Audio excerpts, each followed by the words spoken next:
Apa Ya, kabar? Shalom. Shalom. ini Bapak tinggal di Bandung, Pak Mayor Dian. Di Bandung ya, Pak ya? Saya sama Mayor Dian ada di Bandung, Pak. Saya Yakub. Iya, kan. Waktu di Bandung teh gimana? Hujan nggak? Itu Pak. Ya. Nah. Oh, kita teh bisa ngomong Jawa, bisa ngomong Sunda, bisa ngomong Maluku sedikit-sedikit lah. Nusantara. Nusantara, Pak. Iya, begitu. Suaranya, Pak? Iya nih, saya ganti yang bagus Nusantara. Ada HP satu lagi nih, modelnya buat cadangan, Pak. Sebentar ya.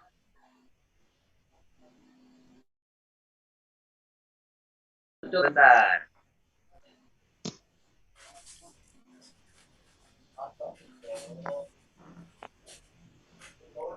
Pak Yakobus di Balai Keselamatan nih, Pak ya?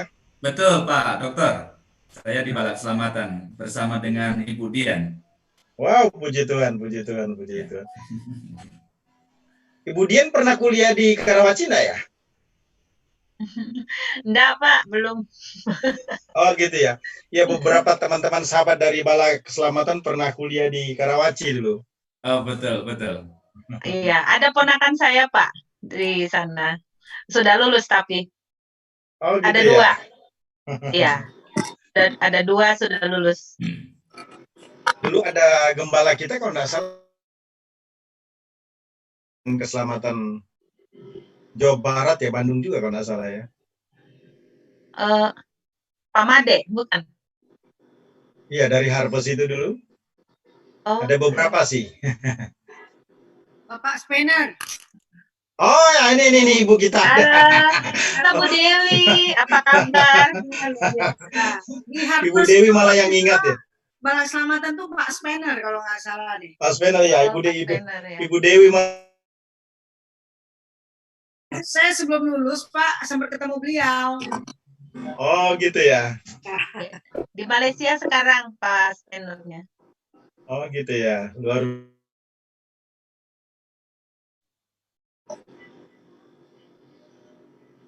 Senang bisa ketemu kembali di webinar ini. Terima kasih.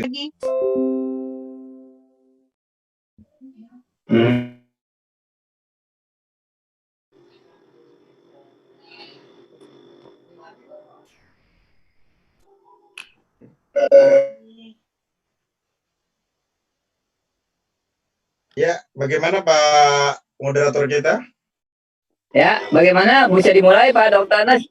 Apa bisa dimulai Pak Gunadi? Ya, dimulai. Ya, ya kita doa dulu dok, ya nggak? Ya. Ya doa, makin banyak doa, makin banyak berkat sedikit. Amin.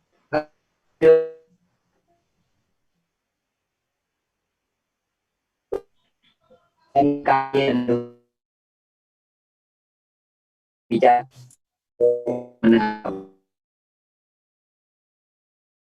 Ya, amin. Halo, petang, selamat malam, Bapak Ibu Saudara sekalian. Emang hari ini akan dibawakan oleh atau kepemimpinan yang otentik. Waktu dan Dokter telah tersedia. Selamat malam. Apa bisa mendengarkan suara saya dengan baik? Iya. Bisa ya? Oke.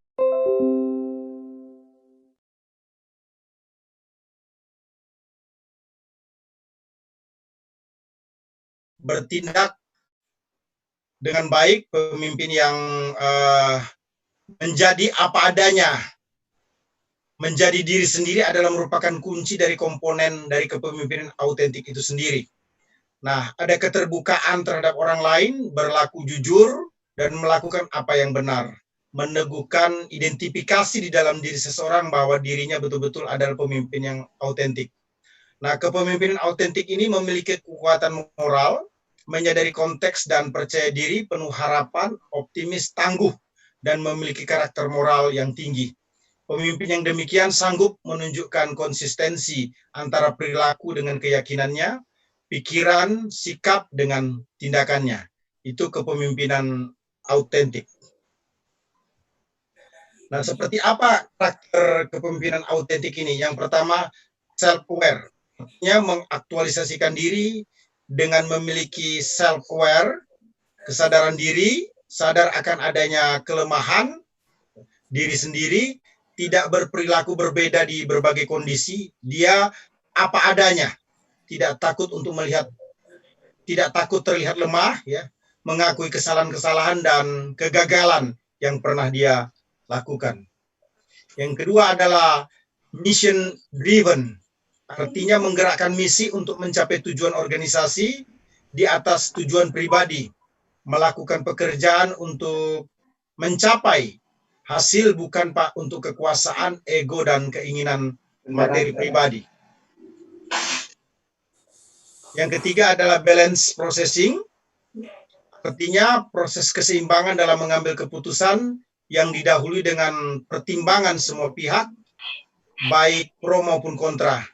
Ada perencanaan-perencanaan yang dipikirkan dan didiskusikan dengan terbuka, memimpin dengan hati, tidak hanya dengan pikiran, ya, mengkomunikasikan apa yang dirasakan dengan tata cara yang tepat, beserta empati.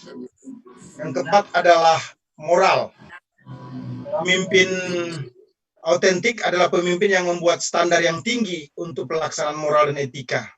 Pemimpin yang fokus untuk hasil jangka yang panjang, bersedia untuk membimbing setiap orang dan memelihara organisasi dengan penuh kesabaran, hard work, kerja keras ya, dengan keyakinan akan berhasil dan bertahan untuk jangka panjang atau untuk waktu yang lama. Kemudian prinsipnya, kepemimpinan autentik ini memiliki prinsip dalam melakukan tugas kepemimpinan ya. Antara lain pertama jujur. Nah, pemimpin yang autentik itu tercermin dalam perilaku dan aktualisasi keseharian, dia jujur. Dimulai dari diri sendiri sebelum jujur kepada orang lain. Di mana yang menjadi kejujuran itu merupakan hal yang paling utama ya. Yang mencakup nilai, moral, etika, visi, misi maupun juga karakter. Yang kedua itu adalah integritas. Nah, pemimpin yang autentik itu menunjukkan integritas dalam membangun konsep kepemimpinan, di mana apa yang dia katakan itu sama dengan apa yang dilakukan. Apa yang dilakukan sama dengan apa yang dia katakan. Pengalaman pemimpin yang demikian ini akan semakin memperkuat keautentikan dirinya sebagai seorang pemimpin yang autentik. Yang ketiga, konsisten. Pemimpin yang autentik itu adalah pemimpin yang konsisten, yang tampak dalam sosoknya, artinya menunjukkan jiwa kedisiplinan diri terhadap nilai, prinsip, etika, moral, serta keterbukaannya terhadap orang yang dipimpinnya maupun lingkungannya itu sendiri. Nah, menarik sekali dalam buku-buku saya mencoba mengutip salah satunya adalah Robert W. Terry menjelaskan kepemimpinan adalah merupakan suatu bagian dari tindakan, namun tidak semua tindakan adalah kepemimpinan. Kepemimpinan adalah tindakan yang autentik, suatu metode yang unik dan terhormat dari keterlibatan dalam kehidupan. Kepemimpinan autentik itu dapat menyatukan gagasan antara teori dan praktek, menghargai kekayaan dan keragaman teori kepemimpinan, serta terbuka untuk dikoreksi. Kepemimpinan autentik itu berupaya memfasilitasi dan mengajarkan program-program kepemimpinan dalam satu komunitas, lembaga organisasi, atau pemerintah. Nah, keautentikan ini, Bapak Ibu, dapat diidentikan dengan apa? Ketulusan atau kemurnian. Keautentikan itu mengacu pada karakter tertentu yang dipenuhi dari satu tindakan, ketulusan yang terfokus pada tujuan dan motif. Keautentikan ini diarahkan dan nilai berdasarkan kesejatian dan sifat yang dapat dipercaya, ketulusan berdasarkan kemurnian maksud, ada pujian yang tulus, ini merupakan maksudnya. Suatu pujian autentik itu memenuhi misi untuk memberikan pujian. Nah, pada akhirnya, keautentikan itu membuka kemungkinan, ketulusan, dan membatasi berbagai hal-hal yang kelihatannya akan merusak dirinya sebagai pemimpin yang autentik. Keautentikan merupakan karakter sebenarnya ya, atau sifat yang dapat dipercaya, yang harus melekat pada kehidupan pemimpin. Karena pemimpin autentik adalah pemimpin yang memegang teguh prinsip-prinsip yang harus ditegakkan dan juga menjadi pemimpin sejati atau sesungguhnya. Pemimpin autentik itu dalam menjalankan tugasnya harus memiliki prinsip-prinsip yang teguh. Nah, hal ini akan menjadi menjadikan kepemimpinan efektif itu, kepemimpinan autentik itu menjadi efektif, berfungsi dan mencapai kemajuan untuk satu tujuan yang telah ditetapkan. Nah, pemimpin yang autentik itu sulit ditemukan, namun tidak berarti tidak ada ya. Memerlukan kerja keras untuk terus menyelami diri, keberanian untuk berpegang teguh pada moral dan integritas, menjaga keseimbangan emosi, dan peduli pada kepentingan orang banyak. Nah, itu secara umum. Kemudian kita coba melihat apa yang dikatakan oleh Alkitab terkait dengan kepemimpinan autentik Yesus Kristus dan Paulus, sebagaimana yang dijelaskan di dalam Filipi 2 ayat 1 sampai dengan ayat yang ke-18. Yang pertama itu memimpin dengan memperkuat kesatuan. Filipi pasal 2 ayat 1 sampai dengan yang kedua berkata demikian. Jadi karena dalam Kristus ada nasihat, ada penghiburan kasih, ada persekutuan roh, ada kasih mesra dan belas kasihan, karena itu sempurnakanlah sukacitaku dengan ini. Hendaklah kamu sehati sepikir dalam satu kasih, satu jiwa, satu tujuan. Ada 3 keyword terkait dengan memimpin dengan memperkuat kesatuan yang menjadi perhatian saya di sini. Pada ayat yang ke-1, persekutuan, kemudian sepikir dan satu jiwa. Kita lihat satu-satu ya. Istilah persekutuan atau kebaikan hati ini dijelaskan dalam ayat 1. Merupakan terjemahan Alkitab Yunani Perjanjian Baru, koinonia. Merupakan bentuk noun nominatif feminim singular. Secara gramatikal itu diterjemahkan persekutuan yang membuat jemaat Filipi menjadi sepikir. Hal ini menunjukkan ciri daripada kepemimpinan autentik. Nah, Geoffrey W. Bromiley ini merupakan penulis buku yang menarik yang menjelaskan tentang the use of historical word, artinya sejarah penggunaan kata-kata di dalam Alkitab ya, khususnya Perjanjian Baru, menjelaskan bahwa istilah koinonia dalam konsep Yunani untuk kehidupan sehari-hari itu terkait dengan kehidupan manusia, menunjukkan kegiatan memulai usaha, hubungan yang legal, dan pernikahan. Persahabatan konsep Yunani merupakan ekspresi daripada persekutuan. Nah, terkait dengan pidato upacara sakral, menunjukkan komunitas yang menyembah Tuhan, atau Tuhan yang menjadi supremasi dari persekutuan itu. Nah, jadi jelaslah Bapak Ibu ya, penggunaan istilah koinonia ini dalam konsep Yunani untuk kesehariannya berkaitan dengan hubungan yang sah, persekutuan, dan menunjukkan satu komunitas yang melakukan penyembahan kepada Tuhan. Istilah koinonia digunakan oleh Paulus untuk mendorong jemaat Filipi agar hidup dalam hubungan atau komunitas yang menyembah Yesus Kristus. Nah, istilah yang kedua yang menarik diperhatikan itu apa? Sepikir dalam ayat yang kedua. Menggunakan kata pronete, merupakan bentuk verb subjungtif present aktif second person plural ya. Dari akar kata proneo, secara gramatikal itu dapat diartikan marilah atau hendaklah kamu sekalian terus-menerus sepikir atau berpikir sedemikian rupa. Nah, jemaat Filipi belum terus-menerus sepikir atau berpikir sedemikian rupa. Namun kemungkinan untuk sepikir secara terus-menerus itu ada. Itu sebabnya Paulus menghimbau agar kehidupan jemaat di Filipi ini terus-menerus sepikir sebagai ciri daripada kepemimpinan autentik. Nah, hal yang paling menguatkan itu dalam bahasa Yunani, subjektif itu bermakna kemungkinan. Jadi betul mendukung pernyataan tersebut ya. Nah, secara historikal penggunaan proneo ini dalam dunia Yunani Helenistik terkait dengan aktivitas mental dan spiritual, pikiran atau pemahaman, mencerminkan fokus intelektual, berpikir atau merencanakan, memiliki pengertian atau nasihat. Nah, istilah proneo digunakan oleh Paulus ini apa? Untuk mendorong jemaat Filipi agar memiliki spiritualitas sebenarnya ya, pikiran dan perasaan yang sepikir di dalam Kristus Yesus. Istilah yang ketiga itu satu jiwa, terkait dengan memimpin dengan memperkuat kesatuan ini ya. Satu jiwa itu ada dalam ayat yang kedua menggunakan kata sum sukoi, merupakan bentuk adjektif nominatif maskulin plural dari akar kata sum sukos. Secara gramatikal dapat diartikan mereka adalah pelaku atau penyebab terciptanya satu hati atau jiwa, atau bersatu dalam roh, harmonis lah, kira-kira begitu. Nah, Paulus ingin menekankan bahwa para jemaat di Filipi ini semestinya menjadi pelaku untuk mencapai apa? Satu jiwa yang menunjukkan adanya ciri kepemimpinan autentik. Penggunaan istilah sum sukos ini dalam komunitas gereja mula-mula memberikan penekanan kepada jemaat untuk bersatu sebenarnya ya. yang ditunjukkan dengan hidup berpadanan atau sesuai dengan kehendak Allah, yakni hidup dalam kerendahan hati, lemah lembut, sabar, mengasihi dan membantu orang lain, yang semestinya juga dihidupi jemaat Filipi. Nah, ajaran gnostik menekankan istilah sumsukos ini terkait dengan persekutuan dan ketidaksepakatan di antara anak manusia, yaitu Allah, Don Sophia, serta Roh. Nah, Paulus menyatakan ada nasihat bagi setiap orang percaya dalam Kristus, yakni hidup dalam ikatan kasih, persekutuan roh, belas kasihan, satu terhadap yang lain, dan satu sepikir, satu jiwa, dan satu tujuan.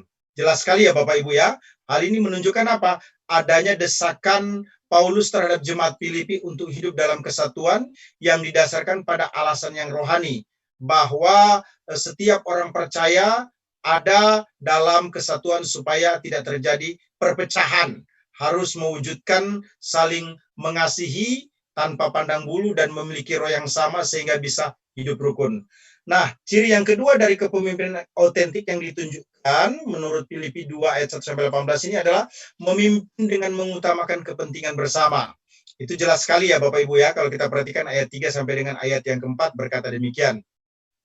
Dengan tidak mencari kepentingannya sendiri atau puji-pujian yang sia-sia, sebaliknya hendaklah dengan rendah hati yang seorang menganggap yang lain lebih utama daripada dirinya sendiri, dan janganlah tiap-tiap orang hanya memperhatikan kepentingan sendiri, tetapi kepentingan orang lain juga.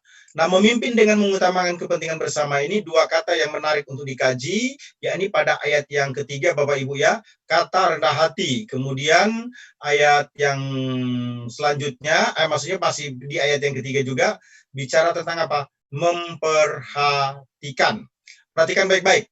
Istilah rendah hati dalam ayat 3 ini menggunakan kata tapeino prosune, merupakan bentuk noun datif feminim singular, sehingga secara gramatikal dia artikan kepada kerendahan hatimu. Jadi dalam kesempatan ini Paulus ingin menekankan kepada jemaat Filipi untuk hidup dalam kerendahan hati yang menunjukkan ciri kepemimpinan autentik. Nah, istilah tapeino prosune dalam perjanjian baru itu menekankan bahwa Paulus mendorong ini ya, Paulus mendorong jemaat Filipi untuk hidup dalam kerendahan hati, tidak egois, peduli, atau memenuhi kesejahteraan orang lain. Nah, Yesus sendiri adalah contoh kerendahan hati, dan Paulus sendiri juga menjadi contoh untuk orang yang memiliki kerendahan hati. Kenapa? Karena Paulus telah menunjukkan dirinya melayani dengan penuh kerendahan hati. Sekalipun banyak mencucurkan air mata, bahkan nyaris dibunuh nih oleh orang Yahudi. Nah, kerendahan hati ini merupakan alat pemersatu di jemaat Filipi. Yang kedua, itu istilah memperhatikan. Ayat yang keempat ya, menggunakan kata skopontes, merupakan partisip yang dimaksudkan di sini imperative sense ya, present active nominative maskulin, second plural. Nah, perhatikan baik-baik. Ini akar katanya skopeo. Nah, kalau diterjemahkan secara gramatikal, kamu sekalian lakukanlah terus-menerus secara aktif memperhatikan. Lagi-lagi menunjukkan adanya ciri kepemimpinan yang autentik.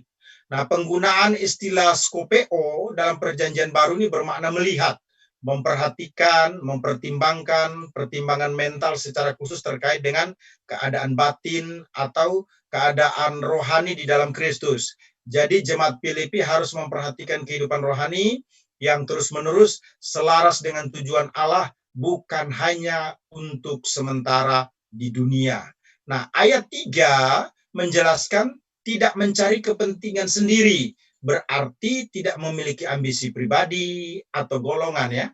Namun ketika perasa tidak mencari kepentingan diri sendiri atau pujian yang sia-sia disejajarkan, maka memiliki makna yang sama, yakni apa itu? Bersikap rendah hati. Nah, kerendahan hati yang dimaksudkan menunjuk pada kebajikan tertinggi sebenarnya ya, sebagai syarat utama untuk melayani orang lain dan meninggikan Tuhan. Rendah hati menurut pengertian Donald C. Stam, ini editor daripada penulis buku Alkitab Penuntun Hidup Berkelimpahan yang sangat populer digunakan oleh Bapak Ibu dalam pelayanan ya, memberi makna pertama, menyadari kelemahan sehingga menghormati Allah. Yang kedua, hanya dapat bermegah di dalam Tuhan. Yang ketiga, Allah menyertai setiap orang yang rendah hati. Yang keempat, menganggap orang lain lebih penting daripada diri sendiri. Wow, luar biasa ya.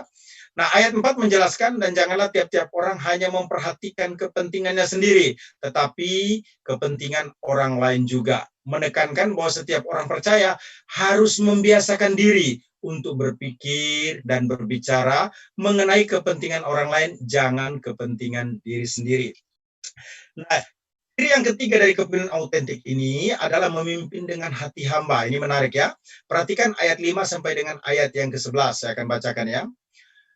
Hendaklah kamu dalam hidupmu bersama menaruh pikiran dan perasaan yang terdapat juga dalam Kristus Yesus, yang walaupun dalam rupa Allah tidak menganggap kesetaraan dengan Allah itu sebagai milik yang harus dipertahankan, melainkan telah mengosongkan dirinya sendiri dan mengambil rupa seorang hamba dan menjadi sama dengan manusia, dan dalam keadaan sebagai manusia ia telah merendahkan dirinya dan taat sampai mati, bahkan sampai mati di kayu salib.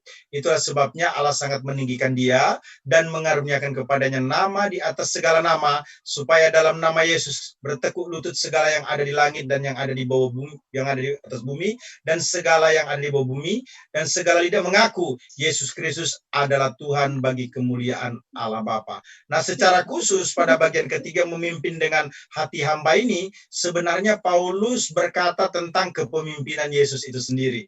3 kata yang menarik sekali untuk diperhatikan memimpin dengan hati hamba ini. Yang pertama adalah mengosongkan diri, hamba, dan merendahkan dirinya. Perhatikan baik-baik.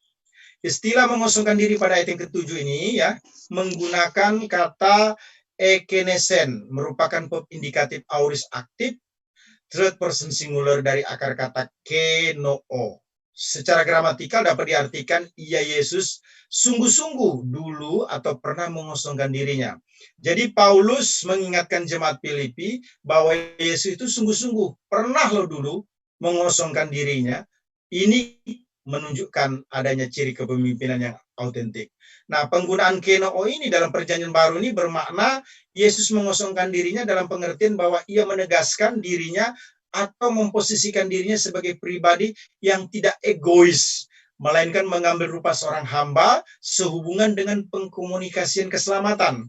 Nah, pengosongan diri Yesus juga memberi dampak positif bagi orang percaya. Kenapa? Karena ia menjadi miskin supaya umatnya menjadi kaya oleh kemiskinannya. Itu jelas sekali ya, kalau kita cek dalam 2 Korintus 8 ayat 9. Nah, Paulus menggunakan kata kerja kenoo ini untuk menghubungkan iman sebenarnya ya. Roma 4 ayat 14 dan salib 1 Korintus 1 ayat 17. Karena iman dan salib itu apa? Merupakan inti daripada Injil itu sendiri. Pengertian Yesus mengosongkan dirinya ini lebih kepada pembatasan penggunaan hak-hak Yesus sebagai Allah sebenarnya ya. Kristus mengosongkan dirinya bermakna bahwa ia tidak mencari reputasi atau pujian dari manusia. Karena Yesus itu lebih cenderung untuk menekankan atau melakukan kehendak Bapa. Nah, pengosongan diri Yesus yang memiliki hati hamba ini ditunjukkan dengan mengosongkan dirinya sendiri. Artinya mengesampingkan segala hak surgawi dan menjadi sama dengan manusia. Sebagai manusia mengalami yang namanya derita, bahkan menerima perlakuan buruk sehubungan dengan pekerjaannya yang ditugaskan oleh Bapa sebagai penebus dosa manusia. Nah, Bapak Ibu, implikasi dari pengosongan diri Yesus ini bagi orang percaya adalah harus melakukan hal yang sama. Apa itu? Menjadi tidak bereputasi secara duniawi. Dengan demikian dapat menjadi saksi Yesus sekalipun ada banyak penderitaan yang harus dilewati seperti Kristus. Nah, Yesus juga itu adalah rupa Allah, artinya Allah sejati. Sifat hakikinya sebagai Allah sejati tidak mengalami perubahan, namun di sisi yang lain ia juga mengalami manusia yang sejati. Saya katakan malam ini Yesus itu 100% man, 100% God. Nah, Yesus sebagai morpe atau rupa, Allah tidak mengalami perubahan karena Yesus adalah Allah untuk selama-lamanya. Sedangkan Yesus sebagai skema mengalami perubahan. Apa itu? Yaitu tubuh Yesus sebagai manusia sejati. Ingat, Yesus betul-betul mengambil tubuh manusia sejati. Perubahan tubuh Yesus ini terjadi karena apa? Pertumbuhan atau perubahan fisik. Nah, Kristus Yesus menjadi manusia, ia memiliki sifat-sifat manusia, merasakan penderitaan yang dialami manusia. Itu sebabnya dia dapat menolong manusia. Saya bangga sekali dengan Tuhan saya Yesus yang pernah menjadi manusia, sehingga bisa merasakan, mengalami penderitaan manusia. Itu sebabnya dia tahu persis bagaimana caranya menolong manusia. Nah, itu penting ya. Yesus menjadi manusia datang ke bumi ini merupakan tindakan ketaatan kepada Bapa. Kristus rela tunduk kepada Bapa, diutus ke bumi menjadi manusia, tujuannya untuk menebus dosa manusia. Nah, Kristus selalu adalah Allah, namun tidak mempertahankan kesetaraannya dengan Allah. Itulah sebabnya Kristus menjadi manusia, supaya manusia di bumi itu diselamatkan, ya Bapak Ibu ya. Nah, istilah hamba dalam ayat 7 ini menggunakan kata daulo, merupakan bentuk noun genitif maskulin singular dari akar kata daulos. Secara gramatikal dapat diartikan hamba miliknya, atau Yesus memiliki sikap atau menjadi hamba yang sekaligus menunjukkan ciri dari kepemimpinan autentik. Nah, Bapak Ibu, penggunaan istilah daulos secara umum ini terkait dengan perbudakan sebenarnya ya, layanan dan ketergantungan kepada Tuhan. Sedangkan dalam konsep di antara kelompok komunitas Yunani itu memberi makna bahwa perbudakan itu dicemooh dan ditolak.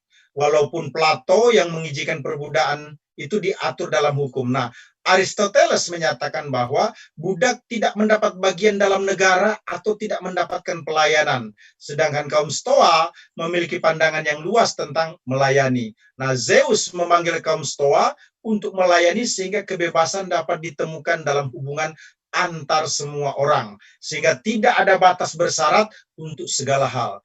Nah, perhatikan, kaum Stoa ini tidak pernah menyebut dirinya daulos theo, hamba Allah, melainkan kerajaan Allah. Namun harus disadari, Bapak Ibu ya, bahwa hamba tidak memiliki hak pribadi. Istilah daulos dihubungkan dengan kehidupan percaya itu berarti apa? Melepaskan hak-hak kita, merelakan hak-hak kita untuk melayani kepentingan orang lain, terutama terkait dengan apa? Keselamatan di dalam Yesus Kristus. Nah, hati hamba harus dimiliki dari pikiran bahwa tanpa Kristus setiap orang bukan apa-apa. Nah, itu sebabnya perlu mengalami pembaharuan budi sebagai tanda mengenal Allah. Nah, setiap pikiran harus ditaklukkan kepada Kristus agar setiap orang percaya memiliki hati hamba.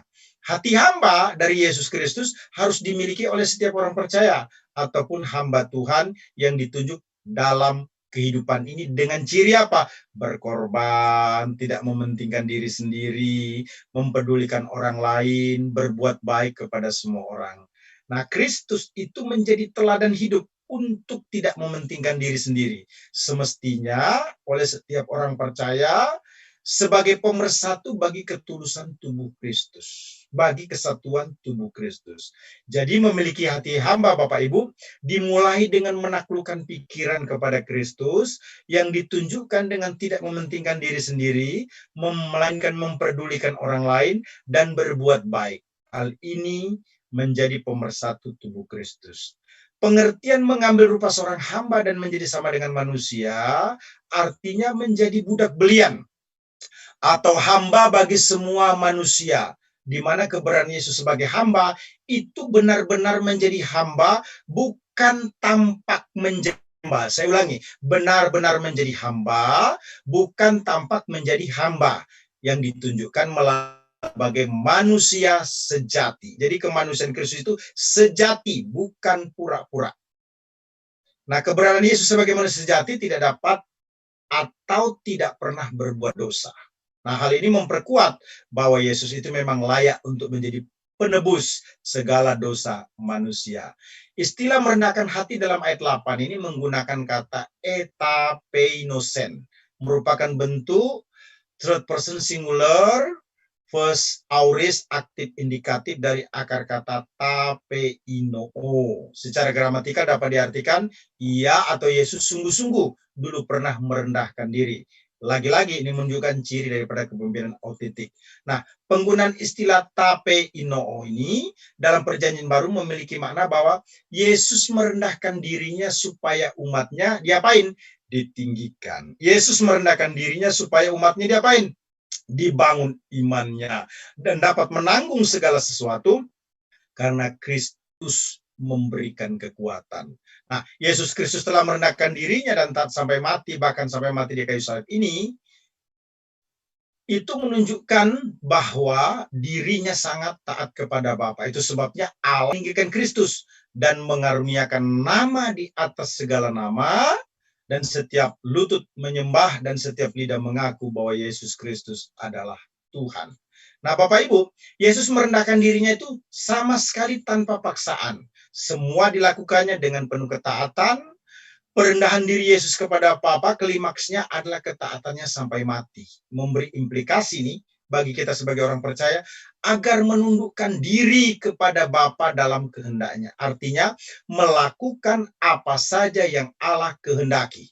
Nah, kepentingan Yesus merendahkan diri ini memberikan maksud tersendiri yang sangat khas bagi setiap orang percaya, mencontohi Yesus. Dengan demikian, hidup kita tetap ada dalam persekutuan dengan Yesus. Nah, kata dijelaskan juga pada ayat ke-8, Yesus merendahkan dirinya. Nah, kerendahan hati ini adalah satu sifat yang membuat kita bersedia taat kepada orang yang menjadi atasan kita, serta melayani orang yang menjadi bawahan kita. Jadi, di atas kita taat, di bawah kita melayani. Nah, selama di bumi, Kristus mematuhi Allah tuh Bapak Ibu ya. Para penguasa sipil, orang-orang yang berwenang di bait Allah, dan orang tuanya. Yesus melayani seluruh manusia, bahkan musuh-musuhnya. Itu jelas sekali dalam Matius 20 ayat 28 dan Roma 15 ayat yang ketiga ya. Yesus merendahkan dirinya agar semua orang dapat mengenalnya. Ketaatannya selama di bumi menjadi peluang untuk melayani semua orang, bahkan musuhnya sekalipun. Nah, kematian Yesus yang memalukan itu menjadi potensi bagi orang-orang jahat atau orang-orang keji untuk diterimanya. Artinya gini, jadi kematian Yesus itu ya membuka pintu yang lebar sekali buat orang yang keji, orang yang jahat untuk diterima oleh Kristus Yesus. Nah, ayat 10 menyatakan bahwa supaya dalam nama Yesus bertekun itu segala yang ada di langit dan yang ada di atas bumi dan yang ada di bawah bumi. Ayat 11 menyatakan dan segala lidah mengaku Yesus Kristus adalah Tuhan bagi kemuliaan Allah Bapa. Nah, jadi Bapak Ibu jelas sekali ya bahwa pelayanan Yesus yang berhati hamba ini menjadi kekuatan yang berpotensi menjadikan setiap orang akan mengalami bahwa Yesus adalah Tuhan, mengakui Yesus adalah Tuhan. Perhatikan, kerendahan hati hamba ini menjadi strong point bagi Kristus diterima sebagai Tuhan atau Juru Selamat. Hati hamba yang dimiliki Yesus ini harus dimiliki juga oleh setiap orang percaya ataupun pelayan Tuhan. Dengan demikian akan menjangkau orang lain sehingga setiap lutut bertelut dan setiap lidah mengaku Yesus adalah Tuhan. Jadi Yesus Kristus menjadi contoh awal. Dia mimpin dengan konsisten ayat 12 sampai dengan ayat yang ke-13. Filipi 2 ayat 12 menyatakan, hai saudara-saudaraku yang kekasih, kamu senantiasa taat, karena itu tetaplah kerjakan keselamatanmu dengan takut dan gentar. Bukan saja seperti waktu aku masih hadir, tetapi terlebih pula sekarang waktu aku tidak hadir. Nah, kerjakanlah keselamatanmu ini tidak terkait dengan menyelamatkan diri sendiri, melainkan kesaksian hidup yang menunjukkan bahwa seseorang telah menerima karya penyelamatan Yesus Kristus. Jadi kerjakan keselamatanmu bukan untuk selamat, tetapi itu merupakan buah setelah orang itu menerima karya penyelamatan. Istilah takut dan gentar ini Bapak Ibu dalam ayat 12 yang dimaksudkan adalah mempunyai ketakutan kudus dan kegentaran ketika diperhadapkan dengan kebenaran firman Allah. Nah, hal ini akan mengakibatkan setiap orang percaya berpaling dari segala kejahatan. Takut dan gentar kepada Allah lebih menunjuk kepada rasa hormat sebenarnya kepada Allah. Bukan ketakutan yang mengakibatkan kebinasaan, melainkan hidup yang semakin mendekat kepada Allah. Wow, menarik sekali ya. Nah, istilah kerjakan dalam ayat 12 menggunakan kata katerga sete. Merupakan bentuk verb imperatif present middle atau passive deponent second person plural dari akar kata katergasomai. Secara gramatikal dapat diartikan hendaklah kamu sekalian terus-menerus secara aktif mencapai, menyelesaikan, melakukan sesuatu dengan teliti, sukses, tuntas, atau hingga menang. Mencapai, menyelesaikan, melakukan sesuatu dengan teliti, ini jelas lagi ciri daripada kepemimpinan autentik. Nah, penggunaan istilah katergasomai ini, Bapak Ibu ya, dalam perjanjian baru di surat Roma dan 1 Korintus bermakna apa? Melakukan tindakan yang salah. Ya. Namun juga bisa bermakna berdaya tahan. Makna dalam 2 Korintus diartikan sebagai apa? Penyebab kematian, namun juga bisa dimaknai sebagai pekerjaan keselamatan di dalam Yesus Kristus. Nah, Paulus menekankan bahwa setiap orang bisa taat kepada Allah karena pekerjaan Kristus. Itu jelas sekali Roma 15 ayat 18 ya. Makna dari surat Efesus terkait dengan persiapan peperangan guna mengalahkan apa? Lawan. Nah, mana istilah katergasomai ini di masa kini bagi orang percaya apa? Bekerja untuk mengatasi, mempersiapkan, dan menyelesaikan tanggung jawab baik secara vertikal maupun secara horizontal sebagai bentuk konkret daripada orang itu telah lahir baru, born again, atau menerima keselamatan. Nah, ayat 13 menyatakan, karena Allah yang mengerjakan di dalam kamu baik kemauan maupun pekerjaan untuk menurut kerelaannya. Artinya apa? Kemauan dan pekerjaan untuk melakukan kehendaknya itu didorong oleh pekerjaan kerelaan Allah yang terjadi dalam kehidupan